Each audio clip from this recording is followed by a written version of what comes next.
Praise the lord. ಎಲ್ಲರಿಗೂ Jesus my life MS ಚಾನಲನ್ನು ನೋಡುತ್ತಿರುವಂಥ ಎಲ್ಲ ನನ್ನ ಸ್ನೇಹಿತರಿಗೂ ನಮ್ಮ ಕರ್ತನಾದ ಯೇಸು ಕ್ರಿಸ್ತನ ನಾಮದಲ್ಲಿ ಹೊಂದಿಸುತ್ತೇನೆ. ನಾವು ಮಾಡುತ್ತಿರುವ ಪ್ರಾರ್ಥನೆನ ಎಂಬುದನ್ನು ನಾವು ತಿಳಿದುಕೊಳ್ಳೋಣ. ಅದಕ್ಕಿಂತ ಮುಂಚಿತವಾಗಿ ಇನ್ನೂ ಯಾರೆಲ್ಲ ನನ್ನ ಚಾನಲನ್ನು ಸಬ್ಸ್ಕ್ರೈಬ್ ಮಾಡ್ಕೊಳ್ದಿರೋ ನೋಡ್ತಾ ಇದ್ದಾರೋ ಅವರೆಲ್ಲ ಸಬ್ಸ್ಕ್ರೈಬ್ ಮಾಡ್ಕೊಂಡು ನೋಡ್ರಿ. ಹಾಗೆ ಹೊಸದಾಗಿ ನೋಡುತ್ತಿರುವಂಥವರು ಕೂಡ ಸಬ್ಸ್ಕ್ರೈಬ್ ಮಾಡ್ಕೊಂಡು ನೋಡ್ರಿ. ಆದಷ್ಟು ನಿಮ್ಮ ಗ್ರೂಪ್ಗಳಲ್ಲೆಲ್ಲ ಶೇರ್ ಮಾಡ್ಕೊಳ್ರಿ. ಬೆಲ್ಲೈಕನನ್ನು ಪ್ರೆಸ್ ಮಾಡೋದನ್ನು ಮರೆಯಬೇಡ್ರಿ. ಜೊತೆಗೆ ಒಂದು ಲೈಕ್ ಕೊಡೋದನ್ನು ಮರೆಯಬೇಡಿರಿ. ಕ್ರೈಸ್ತರ ಜೀವಿತದಲ್ಲಿ ಅತ್ಯಂತ ಶ್ರೇಷ್ಠವಾದದ್ದು ಪ್ರಾರ್ಥನೆ. ಹಾಗೆ ಅತ್ಯಂತ ನಿರ್ಲಕ್ಷ್ಯ ಮಾಡುತ್ತಿರುವುದು ಪ್ರಾರ್ಥನೆಯನ್ನೇ. ಪ್ರಾರ್ಥನೆ ಎಂದರೆ ದೇವರ ಬಳಿಯಲ್ಲಿ ಸಹಾಯವನ್ನು ಕೇಳುವುದು. ಪ್ರಾರ್ಥನೆ ಎಂದರೆ ದೇವರ ಬಳಿಯಲ್ಲಿ ಮಾತನಾಡುವುದು.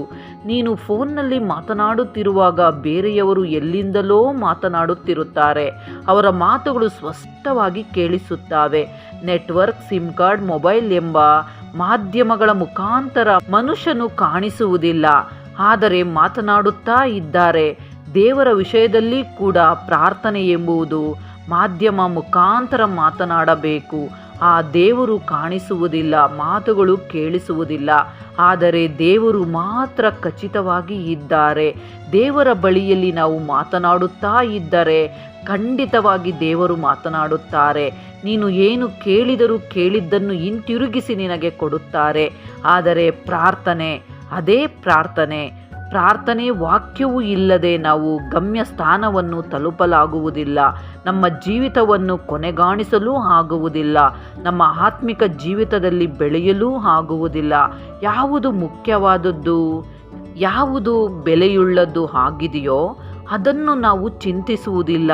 ಯಾವುದು ಅವಶ್ಯಕತೆ ಇಲ್ಲವೋ, ಯಾವುದು ಮಾಡಬಾರದೋ ಅದನ್ನು ನಾವು ಮಾಡುತ್ತೇವೆ. ಇದೇ ಎಲ್ಲರಿಗೂ ಅಭ್ಯಾಸವಾಗಿದೆ.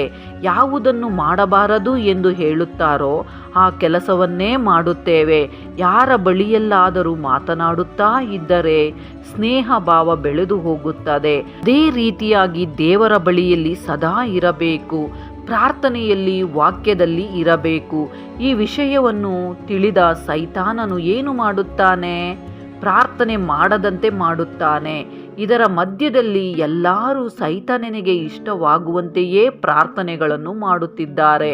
ಈ ಪ್ರಾರ್ಥನೆಯ ಕುರಿತು ತುಂಬನೇ ಚರ್ಚಿಸಬೇಕು. ಆದರೆ ಮೊದಲನೆಯದಾಗಿ ನಾವು ಪ್ರಾರ್ಥನೆ ಮಾಡುತ್ತಿದ್ದರೆ ಸೈತಾನನು ಯಾವ ಆಯುಧಗಳನ್ನು ಬಳಸುತ್ತಾನೆ ಎಂಬುದನ್ನು ನೋಡೋಣ.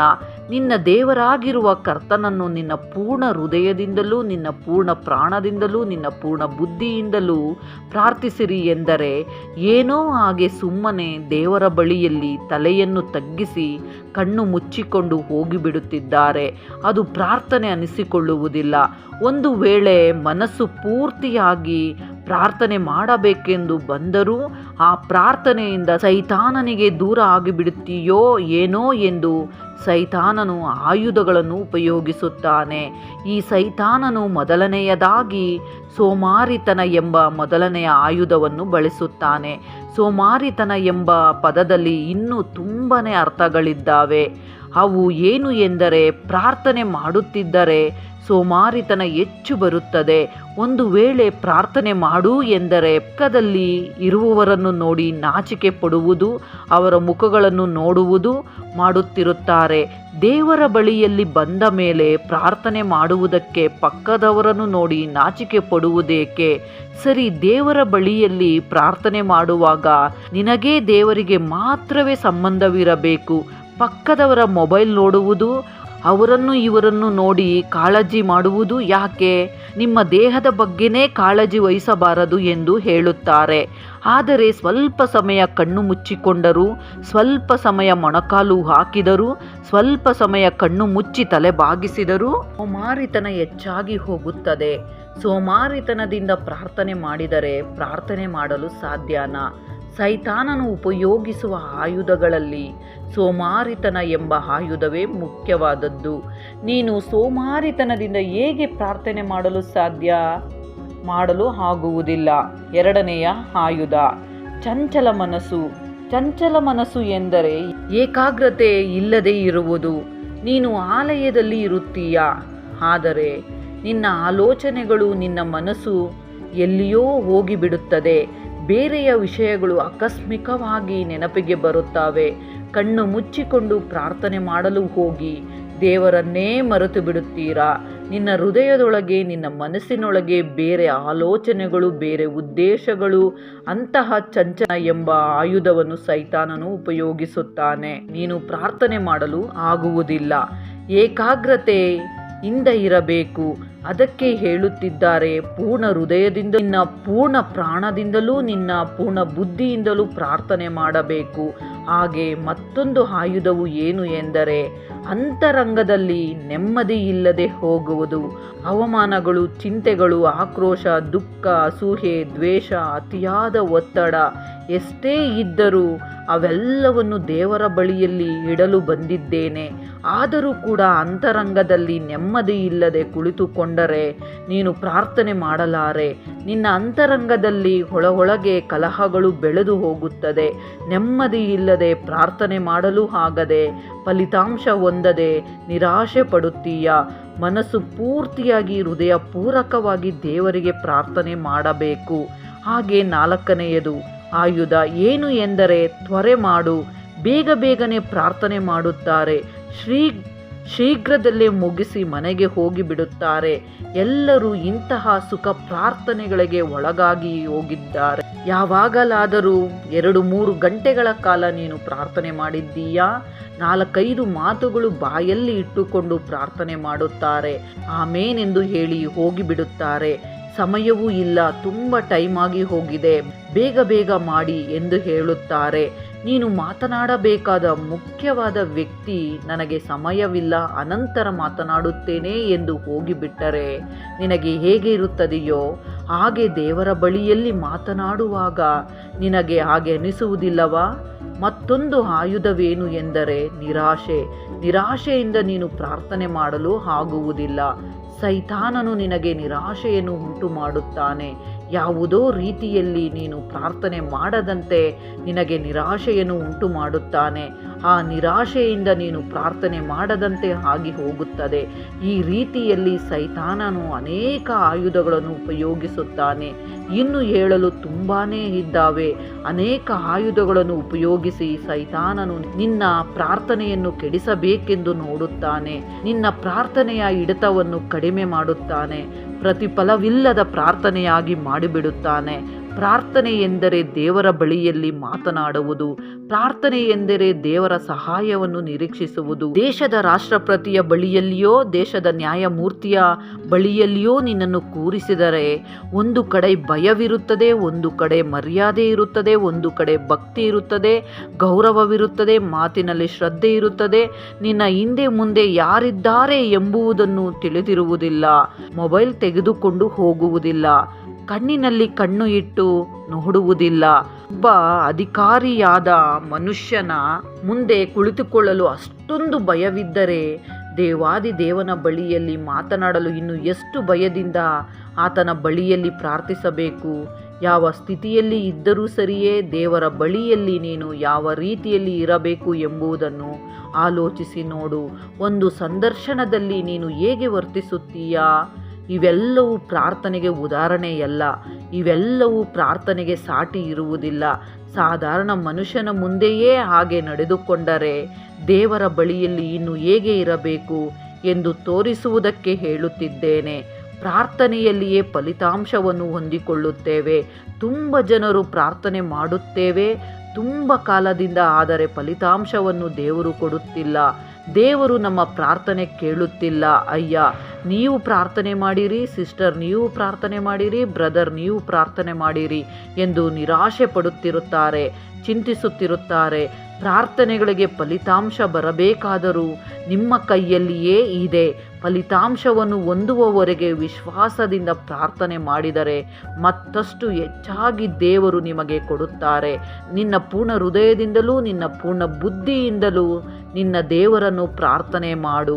ನಿನ್ನ ಪ್ರಾರ್ಥನೆ ಎಂಬುದು ದೇವರ ಕೈಯಲ್ಲಿ ಅಂಗೀಕರಿಸಬೇಕಾದರೆ ಮೊದಲು ನಿನ್ನನ್ನು ದೇವರಿಗೆ ಸಮರ್ಪಿಸಬೇಕು.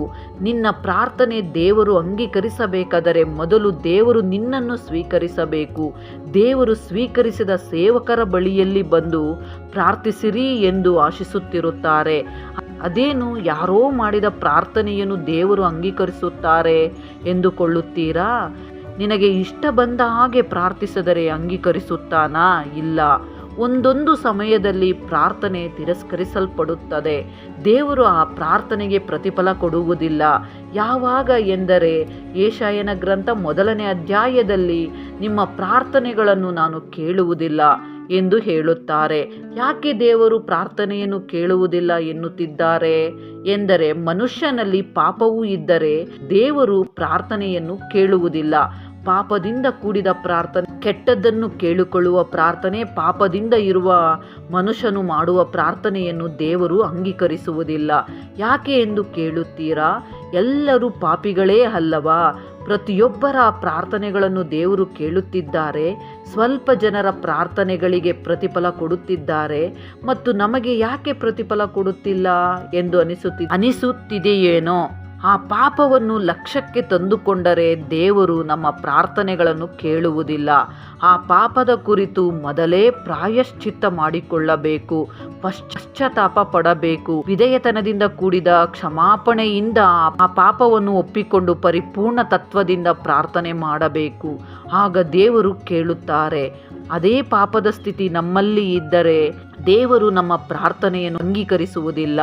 ನಾವು ಇನ್ನೂ ಲಕ್ಷ್ಯಕ್ಕೆ ತೆಗೆದುಕೊಳ್ಳದೆ ಹೋದರೆ ಪ್ರಾರ್ಥನೆಯನ್ನು ಅಂಗೀಕರಿಸುವುದಿಲ್ಲ. ಕೆಟ್ಟದ್ದನ್ನು ಮಾಡುತ್ತಲೇ, ಪಾಪವನ್ನು ಮಾಡುತ್ತಲೇ ಇದ್ದು ದೇವರ ಬಳಿಯಲ್ಲಿ ಹೋಗಿ ಪ್ರಾರ್ಥನೆ ಮಾಡಿದರೆ ಉತ್ತರವೆಲ್ಲಿಂದ ಬರುತ್ತದೆ? ಪಾಪವನ್ನು ಲಕ್ಷ್ಯ ಮಾಡಿದರೆ ಪ್ರಾರ್ಥನೆಯನ್ನು ಅಂಗೀಕರಿಸುವುದಿಲ್ಲ. ಭಕ್ತಿಹೀನರ ಪ್ರಾರ್ಥನೆಯನ್ನು ದೇವರು ಕೇಳುವುದಿಲ್ಲ. ಭಕ್ತಿಹೀನತ್ವವನ್ನು ಹೊಂದಿದವರು ಪ್ರಾರ್ಥನೆ ಮಾಡಿದರೆ ಆ ಪ್ರಾರ್ಥನೆ ಪ್ರತಿಫಲವನ್ನು ಹೊಂದಿಕೊಳ್ಳುವುದಿಲ್ಲ, ಅಂಗೀಕರಿಸಲ್ಪಡುವುದಿಲ್ಲ. ಪೂರ್ಣ ಬುದ್ಧಿಯಿಂದ ಪ್ರಾರ್ಥನೆ ಮಾಡು ಎಂದು ನಮ್ಮ ದೇವರು ಹೇಳಿದ್ದಾರೆ. ಭಕ್ತಿಹೀನವಾಗಿ, ನಂಬಿಕೆಯಿಲ್ಲದೆ, ನಾಮದಾಯಕವಾಗಿ ಪ್ರಾರ್ಥನೆ ಮಾಡಿದರೆ ಅಂತಹ ಪ್ರಾರ್ಥನೆ ಅಂಗೀಕರಿಸಲ್ಪಡುವುದಿಲ್ಲ. ಲೋಕದವನು ಫರಿಸಾಯನ ಪ್ರಾರ್ಥನೆಯನ್ನು ನೋಡಿರಿ. ನಿಮಗೆ ಎಲ್ಲರಿಗೂ ತಿಳಿದಿರುವ ವಿಷಯವೇ. ಯಾವುದು ಭಕ್ತಿಪೂರ್ವಕವಾದ ಪ್ರಾರ್ಥನೆ, ಯಾವುದು ಭಕ್ತಿಹೀನ ಪ್ರಾರ್ಥನೆ ಎಂಬುದು ನೋಡಿರಿ. ನಾಮದಾಯಕವಾಗಿ ವಾರಕ್ಕೊಮ್ಮೆ ಬಂದು ಪ್ರಾರ್ಥನೆ ಮಾಡಿದರೆ ದೇವರೇ ನಮ್ಮ ಪ್ರಾರ್ಥನೆಯನ್ನು ಕೇಳು ಎಂದರೆ ದೇವರು ಹೇಗೆ ಅಂಗೀಕರಿಸುತ್ತಾನೆ? ಭಕ್ತಿಯಲ್ಲಿ ಹೀನವಾಗಿ ಇದ್ದರೆ ದೇವರು ಹೇಗೆ ಪ್ರಾರ್ಥನೆಯನ್ನು ಅಂಗೀಕರಿಸುತ್ತಾನೆ? ಎಷ್ಟೇ ದೊಡ್ಡವರಾದರೂ ಕೂಡ ಇನ್ನೂ ಹೆಚ್ಚಾಗಿ ಪ್ರಾರ್ಥನೆಯನ್ನು ಯಾಕೆ ಮಾಡುತ್ತಿರುತ್ತಾರೆ ಎಂದರೆ ಅವರ ಭಕ್ತಿ ಕಡಿಮೆಯಾಗಬಾರದು ಎಂದು ಹೆಚ್ಚಿಸಿಕೊಳ್ಳಬೇಕು. ಹೀನತ್ವದೊಳಗೆ ಬಿದ್ದು ಹೋಗಬಾರದು ಎಂದು. ಯಾವಾಗ ಭಕ್ತಿಹೀನತೆ ಬರುತ್ತದೋ ದೇವರು ನಮ್ಮ ಪ್ರಾರ್ಥನೆಯನ್ನು ಅಂಗೀಕರಿಸುವುದಿಲ್ಲ. ಇನ್ನು ದೇವರ ಚಿತ್ತವನ್ನು ನೆರವೇರಿಸದೆ ಹೋದರೆ ದೇವರು ನಮ್ಮ ಪ್ರಾರ್ಥನೆಯನ್ನು ಅಂಗೀಕರಿಸುವುದಿಲ್ಲ. ದೇವರ ಚಿತ್ತವನ್ನು ಬಿಟ್ಟರೆ ಬೇರೆ ಯಾವುದನ್ನು ನಾವು ಮಾಡುವ ರೀತಿಯಲ್ಲಿ ಇರಬಾರದು. ದೇವರು ಸುಮಾರು 613 ಆಜ್ಞೆಗಳನ್ನು ದಿವ್ಯ ಗ್ರಂಥದಲ್ಲಿ ಬರೆಸಿದ್ದಾರೆ. ಅದರಲ್ಲಿ ಮುಖ್ಯವಾದದ್ದು ನಮಗೆ ಸೂಚಿಸಿದರು. ದೇವರು ಹೇಳಿದ ಆಜ್ಞೆ, ಬೇಡವೆಂದು ದೇವರು ಹೇಳಿದರೆ ನಾನು ಅದನ್ನೇ ಮಾಡುತ್ತೇನೆ, ನನ್ನನ್ನು ಆಶೀರ್ವದಿಸು ಎಂದು ಪ್ರಾರ್ಥಿಸುತ್ತಾರೆ. ಅದು ದೇವರ ಚಿತ್ತವಲ್ಲ. ದೇವರ ಚಿತ್ತವಲ್ಲದ ಮೇಲೆ ನೀನು ಕೇಳಿಕೊಂಡರೆ ಅಂಗೀಕರಿಸುವುದಿಲ್ಲ. ಕದವರು ಪತನವನ್ನು ಕೇಳಿಕೊಂಡರೆ, ಹಗೆತನ ಕೇಳಿಕೊಂಡರೆ, ನಾಶನವನ್ನು ಕೇಳಿಕೊಂಡರೆ ಅದು ದೇವರ ಚಿತ್ತಾನ? ಅದು ದೇವರ ಚಿತ್ತವಲ್ಲ. ದೇವರ ಚಿತ್ತವೇನು? ದೇವರ ಚಿತ್ತವೇನು ಇದೆಯೋ ಅದರ ಪರವಾಗಿ ನಾವು ನಡೆದುಕೊಳ್ಳಬೇಕು. ನೀನು ಮಾಡುವ ಕೆಲಸಕ್ಕೆ ದೇವರ ಸಹಾಯ ಬರಬೇಕು ಅಷ್ಟೇ. ದೇವರ ಚಿತ್ತವಲ್ಲದರ ಬಗ್ಗೆ ಪ್ರಯಾಸಪಟ್ಟರೂ ದೇವರು ನಮ್ಮ ಪ್ರಾರ್ಥನೆಯನ್ನು ಆಲಿಸುವುದಿಲ್ಲ. ರಕ್ಷಣೆ ಎಂಬುದು ದೇವರ ಚಿತ್ತ. ರಕ್ಷಣೆ ಇಲ್ಲದೆ ನನ್ನನ್ನು ತೆಗೆದುಕೊಂಡು ಹೋಗಿ ಎಂದರೆ ಅದು ದೇವರ ಚಿತ್ತವಲ್ಲ. ವಿಗ್ರಹ ಆರಾಧನೆಗೆ ಹೋಗಬಾರದು ಎಂದರೆ ದೇವರೇ ನಾನು ಅಲ್ಲಿಗೆ ಹೋಗುತ್ತೇನೆ, ನನ್ನನ್ನು ಆಶೀರ್ವದಿಸು ಎಂದರೆ ಅದು ದೇವರ ಚಿತ್ತವಲ್ಲ. ದೇವರ ವಿರೋಧವಾಗಿ ಇಲ್ಲವೆಂದರೆ ದೇವರ ಚಿತ್ತವಲ್ಲದ ಯಾವುದಾದರೂ ಇದ್ದರೆ ಅದನ್ನು ಕುರಿತು ನೀನು ಪ್ರಾರ್ಥನೆ ಮಾಡಿದರೆ ದೇವರು ಆಲಿಸುವುದಿಲ್ಲ. ದೇವರಲ್ಲಿ ನಂಬಿಕೆ ಇರಬೇಕು. ದೇವರಲ್ಲಿ ನಂಬಿಕೆ ಇಲ್ಲದೆ ಹೋದರೆ ನಿನ್ನ ಪ್ರಾರ್ಥನೆಯನ್ನು ಹೇಗೆ ಅಂಗೀಕರಿಸುತ್ತಾರೆ?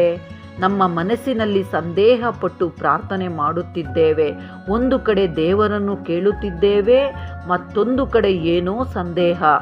ಸಂದೇಹದಿಂದ ಕೂಡಿದ ಪ್ರಾರ್ಥನೆಯು ಪ್ರತಿಫಲ ಹೊಂದುವುದಿಲ್ಲ. ಅಂತಹ ಪ್ರಾರ್ಥನೆಯನ್ನು ದೇವರು ಅಂಗೀಕರಿಸುವುದಿಲ್ಲ. ವಿಶ್ವಾಸದಿಂದ ದೇವರ ಬಳಿಯಲ್ಲಿ ಇದನ್ನು ನಾನು ಹೊಂದಿಕೊಳ್ಳುತ್ತೇನೆ ಎಂದು ನಂಬಿ ದೇವರ ಬಳಿಯಲ್ಲಿ ಕೇಳಬೇಕು.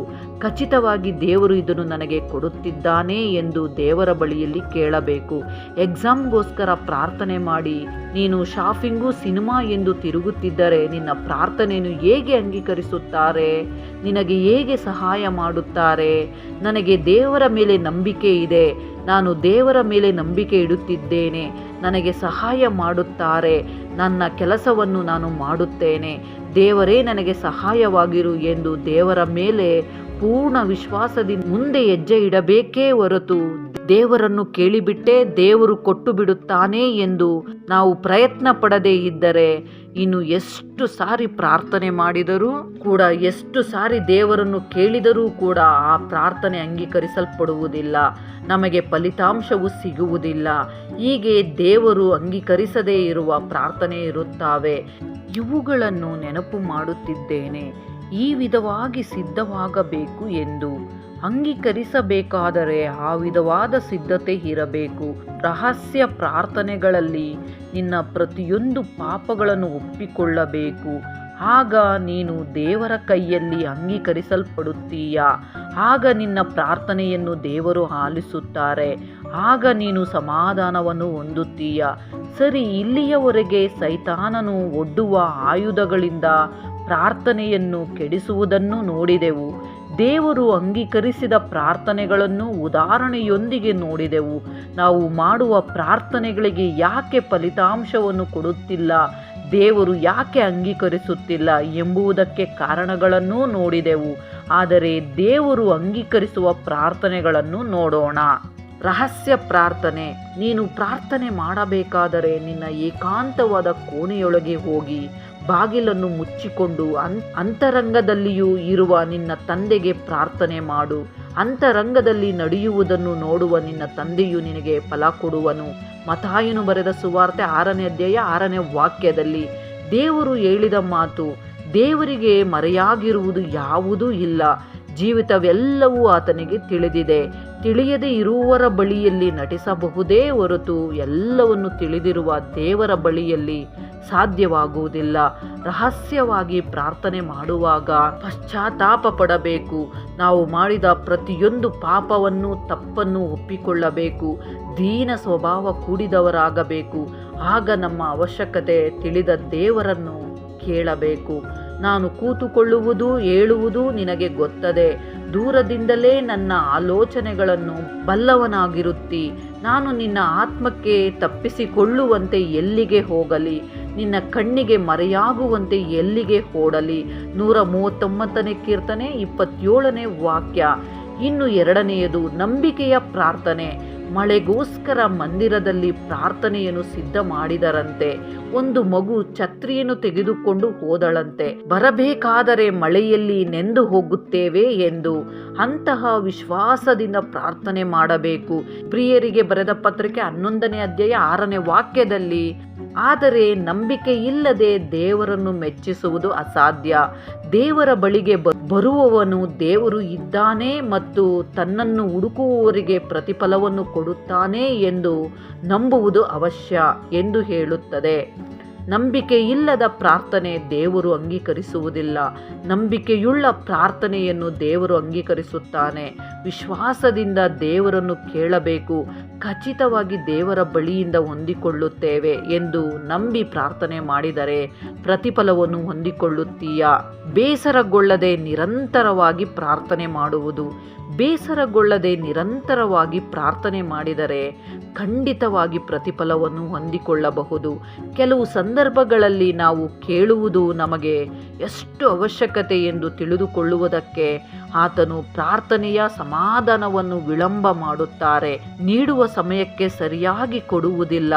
ಆದರೆ ನಾವು ಬೇಸರದಿಂದ ಪ್ರಾರ್ಥನೆ ಮಾಡದೆ ಬಿಟ್ಟು ಬಿಡುತ್ತೇವೆ. ಪ್ರತಿಫಲವನ್ನು ಹೊಂದಿಕೊಳ್ಳದೆ ಹಿಂತಿರುಗಿ ಹೋಗಿಬಿಡುತ್ತೇವೆ. ದೇವಜನರು D.L. ಮೋಡಿ ಅವರನ್ನು ಕೇಳಿದರಂತೆ, ನಿಮ್ಮ ಯಶಸ್ಸಿಗೆ ಕಾರಣವೇನು ಎಂದು. ಅವರು 7 ಕಾರಣಗಳಿವೆ ಎಂದು ಹೇಳಿದರಂತೆ. ಆ ಕಾರಣಗಳು ಯಾವುದೆಂದರೆ, ಮೊದಲನೆಯದು ಪ್ರಾರ್ಥನೆ, ಎರಡನೆಯದು ಪ್ರಾರ್ಥನೆ, ಮೂರನೆಯದು ಪ್ರಾರ್ಥನೆ, 7 ಕೂಡ ಪ್ರಾರ್ಥನೆಯೇ ಎಂದು ಹೇಳಿದರಂತೆ. ಹೌದು, ನಿರಂತರವಾಗಿ ಬೇಸರಗೊಳ್ಳದೆ ಪ್ರಾರ್ಥನೆಯನ್ನು ಮಾಡಬೇಕು. ನಾವು ಪ್ರಾರ್ಥನೆಯ ಮುಖಾಂತರವೇ ಹೊಂದಿಕೊಳ್ಳುತ್ತೇವೆ.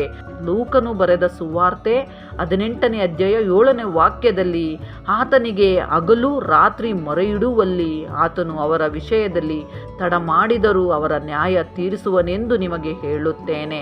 ನಿರಂತರವಾಗಿ ಬೇಸರಗೊಳ್ಳದೆ ದೇವರ ಬಳಿಯಲ್ಲಿ ಪ್ರಾರ್ಥನೆ ಮಾಡಿದರೆ ತಡವಾದರೂ ಕೂಡ ಅತ್ಯಧಿಕವಾದ ಪ್ರತಿಫಲವನ್ನು ನೀನು ಹೊಂದಿಕೊಳ್ಳಬಹುದು.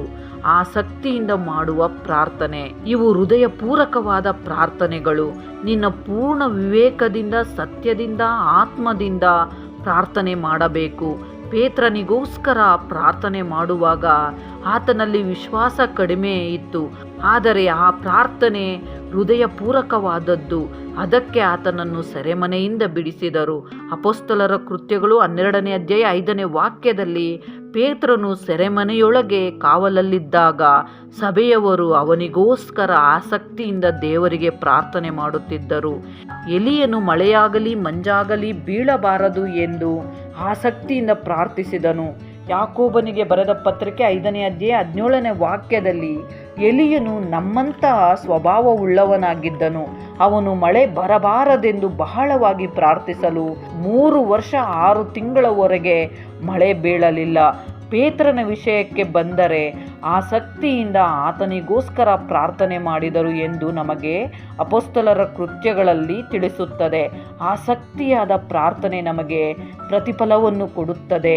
ಹಾಗೆ ಎಲಿಯನ ವಿಷಯಕ್ಕೆ ಬಂದರೆ, ಎಲಿಯನು ನಮ್ಮಂತಹ ಸ್ವಭಾವವುಳ್ಳವನೇ, ಆದರೆ ಆಸಕ್ತಿಯಿಂದ ಪ್ರಾರ್ಥನೆ ಮಾಡಿ 3.5 ವರ್ಷ ಭೂಮಿಯ ಮೇಲೆ ಮಳೆ ಬಾರದಂತೆ ನಿಲ್ಲಿಸಿದನು. ಆಸಕ್ತಿಯಾದ ಪ್ರಾರ್ಥನೆಯು ಪ್ರತಿಫಲವನ್ನು ಕೊಡುತ್ತದೆ. ದೇವರ ಚಿತ್ತದ ಪ್ರಕಾರ ಪ್ರಾರ್ಥನೆ. ದೇವರ ಚಿತ್ತವಿಲ್ಲದೆ ಹೋದರೆ ಪ್ರಾರ್ಥನೆಯನ್ನು ಅಂಗೀಕರಿಸುವುದಿಲ್ಲ ಎಂಬ ಸ್ವಲ್ಪ ವಿಷಯಗಳನ್ನು ಕಲಿತುಕೊಂಡೆವು. ದೇವರ ಚಿತ್ತಾನುಸಾರವಾಗಿ ಪ್ರಾರ್ಥನೆ ಮಾಡಬೇಕು. ಹೋಲ್ಸೇಲ್ ಅಂಗಡಿಗೆ ಹೋಗಬೇಕಾದರೆ ಏನನ್ನು ತೆಗೆದುಕೊಳ್ಳಬೇಕೆಂದು ಮೊದಲೇ ಲೀಸ್ಟನ್ನು ತಯಾರು ಮಾಡಿಕೊಂಡು ಹೋಗುತ್ತೇವೆ. ಅದೇ ವಿಧವಾಗಿ ಲೀಸ್ಟನ್ನು ತಯಾರು ಮಾಡಿಕೊಂಡು ದೇವರ ಮುಂದೆ ಇಡುತ್ತೇವೆ. ಆ ಪ್ರಾರ್ಥನೆಯು ದೇವರಿಗೆ ಸವಾಲಾಗಿ ಇರುತ್ತದೆ. ಹಾಗೆ ಅಲ್ಲ ಇರುವುದು.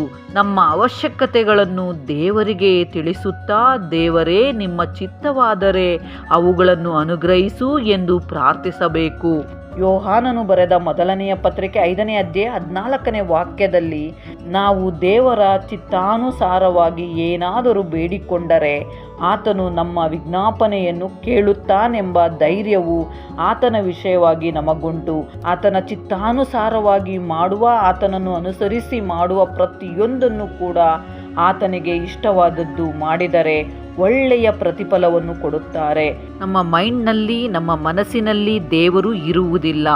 ದೇವರಿಗೆ ಪ್ರಾರ್ಥನೆ ಮಾಡುತ್ತಿದ್ದೇವೆ ಎಂಬ ವಿಷಯವನ್ನು ಕೂಡ ಮರೆತು ಹೋಗಿ ಆ ಲೀಸ್ಟ್ನಲ್ಲಿ ಇರುವ ಹೆಸರನ್ನು ಓದಿಕೊಳ್ಳುತ್ತಾ ಹೋಗಿಬಿಡುತ್ತೇವೆ. ಅಂತಹ ಪ್ರಾರ್ಥನೆಯು ಅರ್ಥವಾಗುವುದಿಲ್ಲ. ಮತ್ತೆ ಯಾರನ್ನಾದರೂ ಮರೆತು ಹೋದೆವಾ? ಯಾರಿಗಾದರೂ ಪ್ರಾರ್ಥನೆ ಮಾಡಬೇಕಾ? ಮನುಷ್ಯರ ಆಲೋಚನೆಗಳು ನಮ್ಮ ಹೃದಯದಲ್ಲಿ ಇದ್ದಾವೇ ಹೊರತು ದೇವರು ಇರುವುದಿಲ್ಲ. ಅಂತಹ ಪ್ರಾರ್ಥನೆಯನ್ನು ಅಲ್ಲ ದೇವರು ಕೋರಿಕೊಳ್ಳುವುದು. ಅದೇನು? ದೇವರ ಚಿತ್ತದಂತೆ ಕೇಳಿಕೊಳ್ಳಬೇಕು.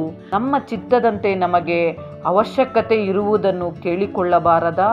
ನಮಗೆ ಇಷ್ಟವಾದದನ್ನು ಕೇಳಿಕೊಳ್ಳಲು ಏನು ಮಾಡಬೇಕು ಅನ್ನುತ್ತೀರಾ? ನಿಮಗೆ ಇಷ್ಟವಾದದನ್ನು ಅನುಗ್ರಹಿಸುವ ಪ್ರಾರ್ಥನೆ ಕೂಡ ಇದೆ. ಯೋಹಾನನು ಬರೆದ ಸುವಾರ್ತೆ 15ನೇ ಅಧ್ಯಾಯ 7ನೇ ವಾಕ್ಯದಲ್ಲಿ, ನೀವು ನನ್ನಲ್ಲಿಯೂ ನನ್ನ ವಾಕ್ಯಗಳು ನಿಮ್ಮಲ್ಲಿಯೂ ನೆಲೆಗೊಂಡಿದ್ದರೆ ಏನು ಬೇಕಾದರೂ ಬೇಡಿಕೊಳ್ಳಿರಿ, ಅದು ನಿಮಗೆ ದೊರೆಯುವುದು. ಯೋಹಾನನು ಬರೆದ ಮೊದಲನೆಯ ಪತ್ರಿಕೆ 3ನೇ ಅಧ್ಯಾಯ 22ನೇ ವಾಕ್ಯದಲ್ಲಿ, ನಾವು ಆತನ ಆಜ್ಞೆಗಳನ್ನು ಕೈಗೊಂಡು ಆತನ ಎಣಿಕೆಯಲ್ಲಿ ಮೆಚ್ಚಿಕೆಯಾದ ಕಾರ್ಯಗಳನ್ನು ಮಾಡುವವರಾಗಿರುವುದರಿಂದ ಏನು ಬೇಡಿಕೊಂಡರೂ ಆತನಿಂದ ಹೊಂದುವೆವು. ಯಾವುದು ನಿನಗೆ ಇಷ್ಟವೋ ಅದನ್ನು ದೇವರ ಬಳಿಯಲ್ಲಿ ನೀನು ಕೇಳಿಕೋ, ತಪ್ಪದೆ ಕೊಡುತ್ತಾನೆ. ದೇವರ ಮಾತುಗಳು ನಿನ್ನಲ್ಲಿ ನೆಲೆಗೊಂಡಿರಬೇಕು. ಆಗ ಶರೀರಕ್ಕೆ ಸಂಬಂಧಿಸಿದ್ದನ್ನು ಏನನ್ನೂ ಕೇಳುವುದಿಲ್ಲ. ಒಂದು ವೇಳೆ ನಿನಗೆ ಇಷ್ಟವಾದದ್ದನ್ನು ಕೇಳಿಕೊಂಡರೂ ದೇವರು ಪ್ರತಿಯೊಂದನ್ನು ದಯಪಾಲಿಸುತ್ತಾರೆ. ಹೃದಯಾನುಸಾರವಾಗಿ ಪ್ರಾರ್ಥನೆ ಮಾಡಬೇಕು. ನಶಿಸಿ ಹೋಗುತ್ತಿರುವ ಆತ್ಮಗಳ ಕುರಿತು ದೇವರ ಸನ್ನಿಧಿಯಲ್ಲಿ ಅವರಿಗೋಸ್ಕರ ಪ್ರಾರ್ಥಿಸಬೇಕು. ಪ್ರಲಾಪಗಳು 2ನೇ ಅಧ್ಯಾಯ 19ನೇ ವಾಕ್ಯದಲ್ಲಿ, ರಾತ್ರಿಯ ಒಂದೊಂದು ಜಾವದ ಆರಂಭದಲ್ಲಿ ಎದ್ದೆದ್ದು ಗೋಳಾಡಿರಿ, ನಿಮ್ಮ ಹೃದಯ ಸಾರವನ್ನು ನೀರನ್ನೋ ಎಂಬಂತೆ ಕರ್ತನ ಸಮ್ಮುಖದಲ್ಲಿ ಒಯ್ದು ಬಿಡಿರಿ. ಪ್ರತಿಯೊಂದು ಬೀದಿಯ ಕೊನೆಯಲ್ಲಿ ಹಸಿವೆಯಿಂದ ಮೂರ್ಛೆ ಹೋಗಿರುವ ನಿಮ್ಮ ಮಕ್ಕಳ ಪ್ರಾಣವನ್ನು ಉಳಿಸಬೇಕೆಂದು ಕೈ ಎತ್ತಿ ಪ್ರಾರ್ಥಿಸಿರಿ. ಹೃದಯ ಸಾರವಾಗಿ ಮಾಡುವ ಪ್ರಾರ್ಥನೆ ಫಲಿತಾಂಶವನ್ನು ಹೊಂದಿಕೊಳ್ಳುತ್ತದೆ. ಹಾಗೆ ಪೂರ್ಣ ಮನಸ್ಸಿನಿಂದ ಕೂಡಿದ ಪ್ರಾರ್ಥನೆ. ನಮ್ಮ ದೇಹ ಮಾತ್ರವೇ ಅಲ್ಲಿ ಇರುತ್ತದೆ, ಆದರೆ ಮನಸ್ಸು ಎಲ್ಲೋ ಇರುತ್ತದೆ. ನಮ್ಮ ಪ್ರಾರ್ಥನೆಗಳು ಕೂಡ ಹಾಗೇ ಇರುತ್ತವೆ. ಪ್ರಾರ್ಥನೆ ಮಾಡುತ್ತಿರುವಾಗ ಫೋನ್ ರಿಂಗ್ ಆಗುತ್ತದೆ. ಪ್ರಾರ್ಥಿಸುತ್ತಲೇ ಇರುತ್ತೇವೆ, ಆದರೆ ಯಾರೋ ಫೋನ್ ಮಾಡುತ್ತಿದ್ದಾರೆ ಎಂದು ಆಲೋಚಿಸುತ್ತಿರುತ್ತೇವೆ. ಇಲ್ಲವೆಂದರೆ ಪ್ರಾರ್ಥನೆಯನ್ನೂ ಬಿಟ್ಟು ಫೋನ್ ತೆಗೆದುಕೊಂಡು ಹೊರಗೆ ಹೋಗಿಬಿಡುತ್ತೇವೆ. ಇನ್ನು ಏನು ಎಂದರೆ ಅಲ್ಲೇ ಮಾತನಾಡಿಕೊಂಡು ನಿಂತು ಬಿಡುತ್ತೇವೆ. ನೀನು ಪ್ರಾರ್ಥನೆ ಮಾಡುವುದಿಲ್ಲ, ಪ್ರಾರ್ಥನೆ ಮಾಡುವವರನ್ನು ಮಾಡಲು ಬಿಡುವುದಿಲ್ಲ, ಪಕ್ಕದಲ್ಲಿ ಇರುವವರಿಗೂ ತೊಂದರೆ ಮಾಡುತ್ತೀಯ. ಇಂತಹ ಪ್ರಾರ್ಥನೆಗಳು ದೇವರ ಬಳಿಯಿಂದ ಸಮಾಧಾನಗಳು ತರಲು ಆಗುವುದಿಲ್ಲ. ಕೊರಿಂಥದವರಿಗೆ ಬರೆದ ಪತ್ರಿಕೆ 14ನೇ ಅಧ್ಯಾಯ 15ನೇ ವಾಕ್ಯದಲ್ಲಿ, ನಾನು ಆತ್ಮದಿಂದ ಪ್ರಾರ್ಥಿಸುವೆನು, ಬುದ್ಧಿಯಿಂದಲೂ ಪ್ರಾರ್ಥಿಸುವೆನು ಎಂಬ ವಾಕ್ಯವು ನಮಗೆ ಕಾಣಿಸುತ್ತದೆ. ಪ್ರಸಂಗಿ 5ನೇ ಅಧ್ಯಾಯ 2ನೇ ವಾಕ್ಯದಲ್ಲಿ, ಬಾಯಿ ದುಡುಕಬೇಡ, ದೇವರ ಮುಂದೆ ಮಾತನಾಡಲು ನಿನ್ನ ಹೃದಯದಲ್ಲಿ ಆತುರ ಪಡದಿರು. ದೇವರು ಆಕಾಶದಲ್ಲಿದ್ದಾನಲ್ಲವೇ, ನೀನು ಭೂಮಿಯಲ್ಲಿದ್ದಿ, ಆದ ಕಾರಣ ನಿನ್ನ ಮಾತುಗಳು ಕೊಂಚವಾಗಿರಲಿ. ಯಾವಾಗ ಮನಸ್ಸನ್ನು ನಮ್ಮ ಸ್ವಾಧೀನದಲ್ಲಿ ಹಿಡಿದುಕೊಳ್ಳುತ್ತೇವೋ ಆಗ ಮಾತ್ರ ಪ್ರಾರ್ಥಿಸಲು ಸಾಧ್ಯ. ಭೂಮಿಯಲ್ಲಿ ಇರುವ ನಾವು ಮಹಿಮೆಯುಳ್ಳ ದೇವರ ಬಳಿಯಲ್ಲಿ ಮಾತನಾಡುತ್ತಿದ್ದೇವೆ ಎಂದು ಗ್ರಹಿಸಿದಾಗ ಮಾತ್ರ ಪೂರ್ಣ ಮನಸ್ಸಿನಿಂದ ಕೂಡಿ ಪ್ರಾರ್ಥನೆ ಮಾಡಲು ಸಾಧ್ಯ. ಇನ್ನು ಪೂರ್ಣ ಆತ್ಮದಿಂದ ಮಾಡುವ ಪ್ರಾರ್ಥನೆ, ಇದು ಪ್ರಾರ್ಥಿಸುವುದರಲ್ಲಿ ಅತ್ಯುನ್ನತವಾದದ್ದು. ಪ್ರಾರ್ಥಿಸುವಾಗ ಹೃದಯವು ಭಾರದಿಂದಲೂ ಬಾಧೆಗಳಿಂದಲೂ ತುಂಬಿದಾಗ ನಮ್ಮ ಬಾಯಿ ಮಾತನಾಡಲು ಆಗದ ಸ್ಥಿತಿಗೆ ಸೇರುತ್ತದೆ. ಆಗ ನಮ್ಮ ಪಕ್ಷದಲ್ಲಿ ಪರಿಶುದ್ಧ ಆತ್ಮನೇ ದೇವರಿಗೆ ವಿಜ್ಞಾಪನೆ ಮಾಡುತ್ತಾರೆ. ಕೊರಿಂಥದವರಿಗೆ ಬರೆದ ಮೊದಲನೆಯ ಪತ್ರಿಕೆ 14ನೇ ಅಧ್ಯಾಯ 15ನೇ ವಾಕ್ಯದಲ್ಲಿ, ನಾನು ಆತ್ಮದಿಂದ ಪ್ರಾರ್ಥಿಸುವೆನು. ಶರೀರವು ಬಲ ಹೊಂದಿದರೆ ಆತ್ಮವು ಬಲಹೀನತೆಯಾಗುತ್ತದೆ, ಆದರೆ ಶರೀರವು ಬಲಹೀನತೆಯಾದರೆ ಆತ್ಮವು ಬಲ ಹೊಂದುತ್ತದೆ. ಅದಕ್ಕೋಸ್ಕರವೇ ಉಪವಾಸ ಪ್ರಾರ್ಥನೆಗಳು ಹೆಚ್ಚಾಗಿ ಮಾಡಲು ಕಾರಣ. ಶರೀರವನ್ನು ಜಜ್ಜಿ ಪ್ರಾರ್ಥನೆ ಮಾಡುತ್ತಾರೆ, ಆತ್ಮದ ಬಲವನ್ನು ಹೆಚ್ಚಾಗಿ ಹೊಂದಿಕೊಳ್ಳುತ್ತಾರೆ. ರೋಮಪುರದವರಿಗೆ ಬರೆದ ಪತ್ರಿಕೆ 8ನೇ ಅಧ್ಯಾಯ 26ನೇ ವಾಕ್ಯದಲ್ಲಿ, ಹಾಗೆ ಪವಿತ್ರಾತ್ಮನು ಸಹ ನಮ್ಮ ಆಸಕ್ತಿಯನ್ನು ನೋಡಿ ಸಹಾಯ ಮಾಡುತ್ತಾನೆ. ಹೇಗೆಂದರೆ ನಾವು ತಕ್ಕ ಪ್ರಕಾರ ಏನು ಬೇಡಿಕೊಳ್ಳಬೇಕೋ ನಮಗೆ ಗೊತ್ತಿಲ್ಲದರಿಂದ ಪವಿತ್ರಾತ್ಮನು ತಾನೇ ಮಾತಿಲ್ಲದಂಥ ನರಳಾಟದಿಂದ ನಮಗೋಸ್ಕರ ಬೇಡಿಕೊಳ್ಳುತ್ತಾನೆ. ಇಂತಹ ಅನುಭವವು ನಮಗೆ ಬರಬೇಕಾದರೆ ಆತ್ಮದಲ್ಲಿ ಪ್ರಾರ್ಥನೆ ಮಾಡಬೇಕು. ಇನ್ನು ಕಡೆಯದಾಗಿ ಉಪವಾಸ ಪ್ರಾರ್ಥನೆ. ಉಪವಾಸ ಪ್ರಾರ್ಥನೆಯ ಕುರಿತು ಹೇಳಬೇಕಾದರೆ ತುಂಬನೇ ಬೆಲೆಯುಳ್ಳದ್ದು.